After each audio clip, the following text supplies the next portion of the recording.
Olá pessoal, bom dia. Estamos começando uma websérie aqui na Meida que chama Inova Meida e o nosso objetivo é de trazer temas que apoiem e que ajudem em discussões para a sustentabilidade do setor. Teremos aí nesse ano aproximadamente algumas séries relacionadas a isso, mas hoje iniciamos falando um pouco sobre olhar para o futuro. Eu sou André Machado, diretor executivo da Meida Health, e com a gente hoje para falar sobre isso está Ney. Ney Paranaguá é um executivo de muita data, empreendedor e saúde, que traz com ele uma grande especialidade sobre inovação, sobre o uso de inteligência artificial. Posso dizer que você é um entusiasta desses temas, né, Ney? Bom dia, muito obrigado por estar com a gente, viu? Bom dia, André. Obrigado pelo convite. É um prazer estar aqui, falando sobre um tema que eu quase que me considero um apologista, assim, por onde ando, e aplicado à área da saúde, que é onde eu tenho me debruçado e é onde preciso de muita, muita ajuda. É mesmo, Ney. E falando sobre isso já e trazendo um pouquinho o que a gente tem visto aí, né, no mercado, a gente sabe que o mercado da saúde suplementar e da saúde em geral, a gente tem a todo tempo falado muito sobre como gerar mais sustentabilidade, né. A gente percebe muitas vezes as operadoras de plano de saúde, sejam elas privadas, reguladas ou sejam elas públicas, né, autogestões aí de governos estaduais e municipais, falando sobre um custo que tem que é crescente e ele está crescendo por diversos motivos, né, inovação tecnológica, incorporação de novos medicamentos.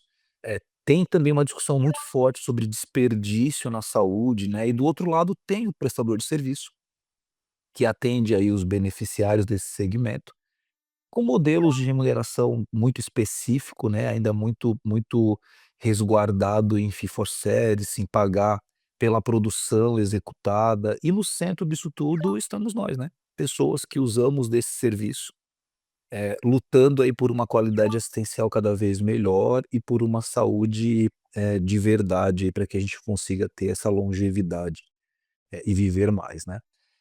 Esse mercado está descompensado, é o que a gente escuta a todo momento, né. E a todo momento quando a gente vai para evento, quando a gente discute com especialistas da área, a gente escuta muito sobre oportunidades e sobre como deixá-lo mais sustentável e organizado. Eu queria te ouvir um pouquinho sobre esse tema, quando a gente fala de desafio mesmo, sabe. Esse contexto, tu entende que ele está posto desse jeito mesmo, que a relação não está equilibrada, que tem um ponto de sustentação para a gente resolver? Quais são os desafios, assim, do setor da saúde que tu enxerga hoje que a gente precisa ficar atento sobre isso? Bom, André, eu tô nessa área de saúde, com esse background em computação, desde 1992, são 33 anos. E os assuntos que nós tratamos e a problemática que é tratada é exatamente a mesma, ela não mudou. Então as coisas que falávamos lá na década de 90 são as coisas que falamos hoje. Se eu não quero crer que nós não tenhamos, o desejo de termos um sistema de saúde melhor, mais equilibrado, maior acesso, mais equidade e mais qualidade, mas a gente não tem conseguido. Então, vale a pena dar um passo atrás e procurar fazer um olhar mais investigativo sobre por que que tem tanta dificuldade nós equilibrarmos esse sistema. E o que nós já percebemos é que é um sistema de justiça muito difícil, porque nós temos atores individuais que individualmente querem maximizar o seu ganho, individualmente, independendo de como que o outro ator que está no mesmo sistema irá sofrer aquele impacto. Então, tem um beneficiário querendo maximizar o seu resultado, tanto pagando menos o quanto pode e fruindo mais quanto pode. Os prestadores querem ter mais receita, aqueles que estão na indústria querem fornecer mais e os planos de saúde, eles sofrem bastante porque eles são os orquestradores entre o financiamento e a assistência. E esse é um problema muito difícil de ser, endereçado, e a evidência é clara, estamos aí há décadas sem conseguirmos resolvê-lo. No mais que fazemos é colocar para frente a uma possível solução para o sistema que eu acredito que hoje ninguém enxerga, ninguém enxerga. Então, continuando nessa, eh, tentativa de olhar mais amplamente o que ocorre, a gente deve interrogar quais são os interesses, né, quais são as motivações de cada um desses atores. E olhando para isso, ah, e pensando em orquestrar no sentido de, aí eu já vou fazer uma referência à teoria dos jogos, né, o que nós estamos rodando hoje chama-se tragédia dos comuns, em que cada parte do sistema quer extrair do sistema tudo para si, em contraposição à estratégia do equilíbrio, que é uma outra abordagem que o sistema é que importa. E sendo o sistema bom, as partes que o compõem irão também fruir dos seus benefícios. Difícil colocar esse tipo de coisa, esse tipo de mentalidade em uma sociedade extremamente individualista como a nossa. Então tem essa questão de, de, de base, né, que nós devemos enfrentar e não estamos fazendo. Então, o mais que eu ouço são medidas acessórias, discussões acessórias, que eu não vejo que essas discussões elas tenham tido o condão de mudar essas 2 situações de base que eu citei. Então, o que nós observamos é uma evolução decadencial do sistema de saúde e que nós estamos chegando aqui nos limites, né, nos limites em que, para dar uma evidência, você vê a pressão, eh, para o aumento dos tickets médio dos prêmios pagos, né, quando eu falo de plano de saúde, apenas isso, tá. Então é dada pelo aumento das despesas, tá. E nós estamos chegando num momento em que essa disputa da tragédia dos comuns está tão grande, que eu tenho as operadoras, por exemplo, atacando ferozmente os fluxos de caixas dos prestadores. Quer dizer, não existe nenhuma inteligência aplicada, simplesmente punir um outro, porque o sistema como o outro, como um todo, é ineficiente. Bem, eu não sou totalmente alinhado com a tese de que a saúde encarece em função das incorporações tecnológicas. Estando há quase 35 anos nesse negócio, eu vejo que nós jamais deveríamos colocar esse tipo de assunto na mesa enquanto nós não formos minimamente eficientes na gestão dos recursos aplicados à saúde. Então, se você está falando lá nos Estados Unidos que eles acreditam que o desperdício, apenas para ficar nessa terminologia, desperdício, um sistema organizado como o deles, pelo menos abunda em termos de sistemas de informação e de maturidade para usar esses sistemas, é em torno de 20%. Quanto seria esse número no Brasil? Eu fico me perguntando qual seria esse número no Brasil. Então, enquanto nós não endereçarmos isso, eu não gostaria de colocar nenhuma outra variável que me tirasse o foco daquilo que a gente considera essencial. Diante desse cenário, né, aí você tem uma nova tecnologia, né, chamada inteligência artificial, que eu reputo que esta nova onda, pós, eu vou chamar de maneira metonímica, né, o chat GPT, que representa toda essa, que eu considero uma outra computação, porque fundamentalmente está trazendo efeito direto no indivíduo. É a primeira vez que a inteligência artificial afeta diretamente a vida odierna, cotidiana do indivíduo. E a partir daí, eu acredito que o sistema de saúde irá descobrir, fazer ganhos de eficiência tão importantes dentro da atual estrutura, não estou falando de mudança ainda, dentro da atual estrutura, que nós iremos comprar um certo tempo para que nós possamos nos determos para o problema principal, que é aquele problema de base a qual me referi.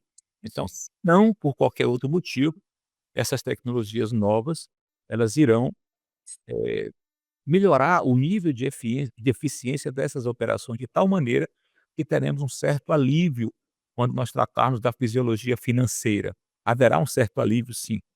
E aí nós teremos mais tempo até, para que nós, possamos evitar um colapso do sistema. Bonei, aproveitando a sua fala, né, e trazendo um pouco para a evolução da gestão, né, desse mercado como um todo, e te conhecendo aí, e a gente estava falando antes de iniciar aqui a websérie sobre o quanto tu é um entusiasta do tema, né, você trouxe aí já a inteligência artificial, mas do tema de inovação tecnológica de uma forma geral, acho que você já trabalha nisso e nessa frequência há muito tempo, né, pelo menos, eh, eu te conhecendo no ano anterior, aí início do ano anterior e vendo que já tinha sido desenvolvido na empresa, né, e até de planejamentos feito para a evolução tecnológica, a gente entende que lá atrás quando você trouxe esse tema já era um tema muito futurista para algumas aplicações que foram feitas, né, durante aí a sua jornada na empresa, de evolução. Olhando para essa questão de tecnologia, né, eh, como que tu percebe eu conheci algumas coisas, né, posso citar alguns exemplos, eu acho que teve fragmentação aí de ações, porque mudar a jornada inteira de uma hora para outra é mais complexo mesmo, né.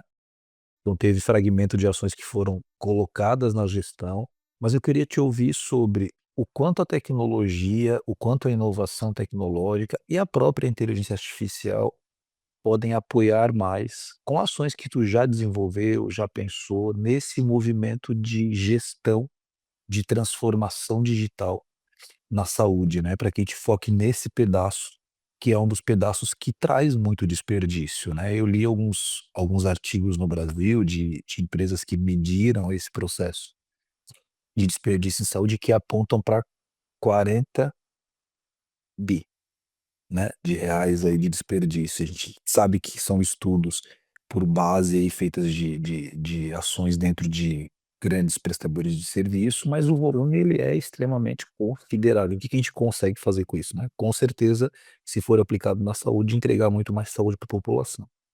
Então como que você vê a inovação tecnológica, como que você vê o uso da inteligência artificial, quais são as ações que tu já pode trazer, que foram planejadas e aplicadas durante a sua jornada empresarial, para que a gente tenha uma gestão melhor, uma eficiência melhor e para que a gente transforme de verdade, digitalmente, a saúde no Brasil. Hã, vamos lá, André, a pergunta é muito interessante e ela poderia merecer uma resposta bem ampla, mas eu vou tentar ser, sintético, embora seja um exercício muito difícil. Talvez eu não tenha capacidade para isso, mas, veja só, primeiro, a saúde é muito conservadora. Eu que fui professor por 32 anos, agora eu estou aposentado, posso dizer que as coisas mais conservadoras que já conheci na minha vida são na área de saúde e na área da educação. São 2 coisas muito conservadoras, nós não vamos discutir aqui os motivos que talvez conduzam essas áreas a esse perfil. A área de saúde, ela assim, ela não inova quase nada, na minha opinião.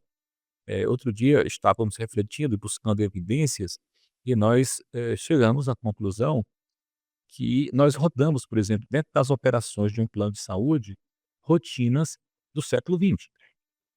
As rotinas que são aplicadas, o processo ainda é um processo que remonta ao século XX.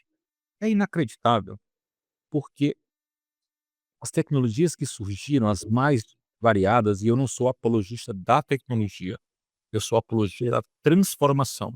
E aí faço um parêntese para afirmar que, para mim, transformação digital não é, eu acho que é um termo que tem um certo, desentendimento, ou mal entendimento, mas não tem a ver com o digital, tem a ver com a transformação cultural das pessoas, dos ambientes, da sociedade de uma maneira geral.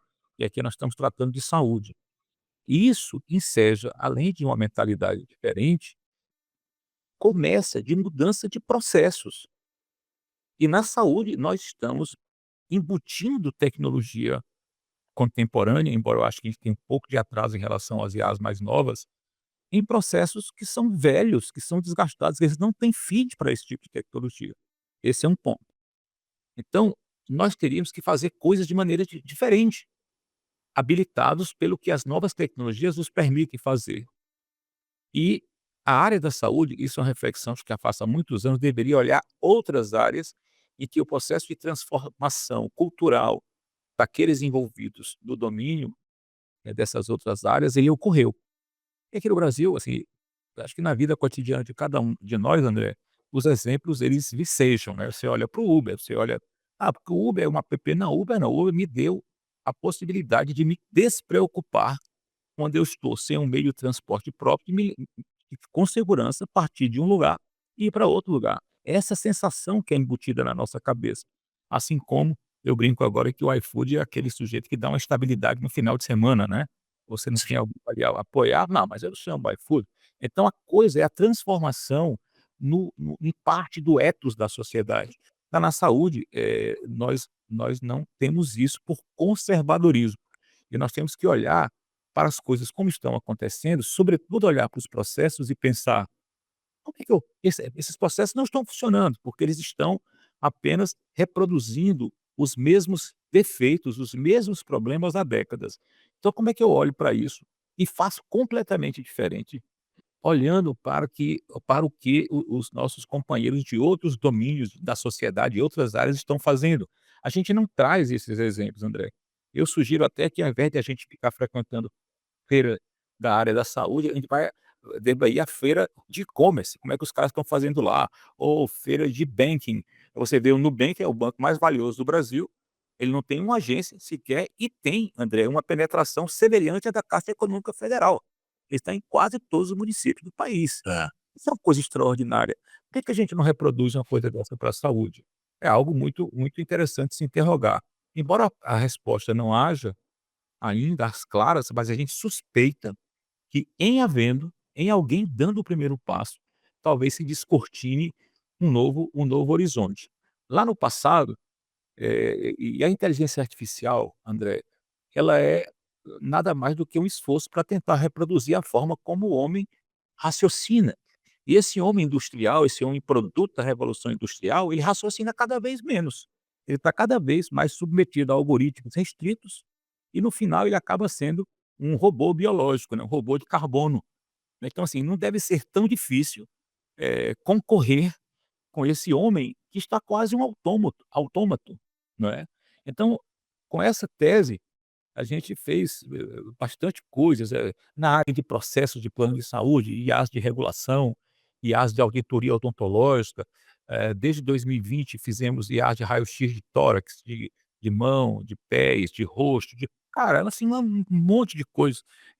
A gente conseguia prever doenças como, AVC, eh também, infarto agudo do miocárdio e coisas, no intervalo de 12 meses para frente. Eu acho que em qualquer local que você olhar na saúde, existe um manancial enorme de aplicabilidade dessas tecnologias e com a IA generativa, os grandes modelos de linguagem, aí sinceramente eu vou citar o livro do Aldous Huxley, sem olhar o trade-off, parece um admirável mundo novo, assim, se descortina Uhum. conjunto de possibilidades e que o nível de eficiência das empresas, se for baseado em novos processos e do processo como um todo, ele vai mudar completamente, é uma outra coisa que nós vamos encarar e em um horizonte de tempo curto, basta que o primeiro dê um passo. Isso mesmo, né. E eu fico extremamente impressionado, acho que já te coloquei, já te comentei isso outras vezes, né, eh, de quando a gente conversa, das oportunidades que temos de conversar, porque é sempre um aprendizado.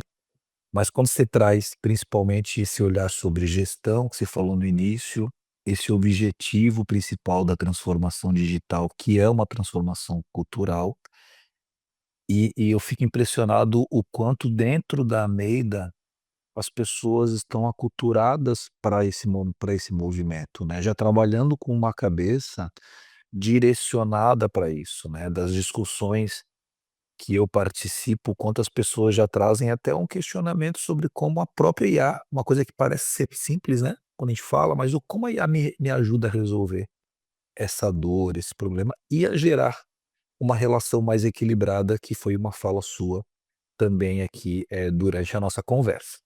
O nosso tempo está acabando, é uma pena, né, porque dá para falar disso aqui o dia inteiro se a gente quiser, mas eu queria te ouvir um pouquinho sobre futuro. Sobre tendência, quais são as próximas tendências que você vê sobre futuro aí da saúde e que você deixasse uma ou algumas recomendações para a gente refletir e transformar de verdade, né, esse mercado da saúde. Muito bem, André, você fez uma referência à Meida, e eu vou reforçar, né, pintar com uma cor, também forte essa coisa. A Meida, ela tem, ao longo dos últimos anos, ela tem insistentemente, eh, experimentado a construção de uma cultura, a partir das suas lideranças, da compreensão de quão transformadora é a aplicação dessas ferramentas, essas tecnologias, e eu não sou um apologista da tecnologia, eu sou um apologista da transformação. Para mim a tecnologia é linguagem, é forma de se manifestar, e dentro da Meida, assim, eu sinto que o ethos da empresa, ele está se estabelecendo dessa maneira, porque evidência já há, pessoas ali, acolá, já fazendo suas próprias experiências e obtendo resultados. Parece uma epifania, assim, não é, uma eureka, "Meu Deus, isso é possível", e é. E na linha disso, André, eu vejo que o processo de transformação, ele deve independer dos departamentos de tecnologia, que em geral são departamentos extremamente conservadores também. Então essas IAs novas, elas habilitam o o profissional não de tecnologia a explorar possibilidades que antes eram completamente dependentes de implementações por parte da tecnologia. E hoje, usando essas ferramentas, esses, profissionais, vamos chamar de leigos em relação à tecnologia, eles vão ter a capacidade, a possibilidade de construir, experiências, mudanças em processo, e que talvez sejam muito mais profundos e muito mais impactantes do que se tivesse que fazer uma encomenda à área de tecnologia. Então, a minha recomendação, a minha sugestão é para a empresa como um todo, mas especialmente aquele não especializado em tecnologia. Baixe o seu chat, qualquer que seja ele, teste, experimente, interaja, pense em coisas que para você pareciam impossíveis, ao seu à sua experiência, à sua compreensão das coisas que você atualmente faz no seu negócio, na sua área de atuação dentro da sua empresa, e pense: "Não, eu vou fazer de uma maneira diferente, eu vou tentar fazer uma coisa que para mim era impossível antes". Tente, experimente. Eu acredito que o que você vai conseguir, de resultado, e cada um dos resultados são valiosíssimos, inclusive os intermediários. Vai fazer que uma empresa ganhe uma velocidade para a transformação muito grande, porque, primeiro, eu elimino um bottleneck, um estrangulamento muito forte que está demandando para a tecnologia o tempo inteiro, primeiro ponto. E depois, eu faço as outras pessoas da empresa entenderem que hoje todos nós somos habilitados a usar tecnologia de maneira profunda e transformadora. Então, a tecnologia está em todo lugar, assim como digital É. inovação, tá. E mais para finalizar, eu acho que uma empresa não deve se arvorar da condição de ser um motor de transformação dos outros, enquanto ela não estiver fazendo isso propriamente com sua casa. E Ney, a é, eu sei. Estamos mesmo. Ney, muito obrigado pelo seu tempo, tá? Falamos aqui sobre um olhar sobre o tema, né? O primeiro episódio ele tratou olhar para o futuro.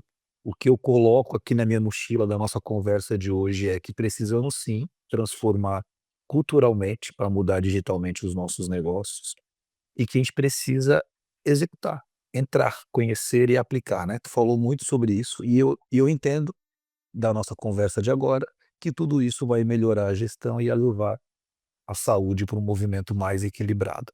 Muito obrigado por estar conosco, ao nosso público, obrigado também por nos assistir. A nossa ideia com esse projeto é de contribuir, de colaborar e de construir juntos caminhos que verdadeiramente façam a mudança no setor de saúde.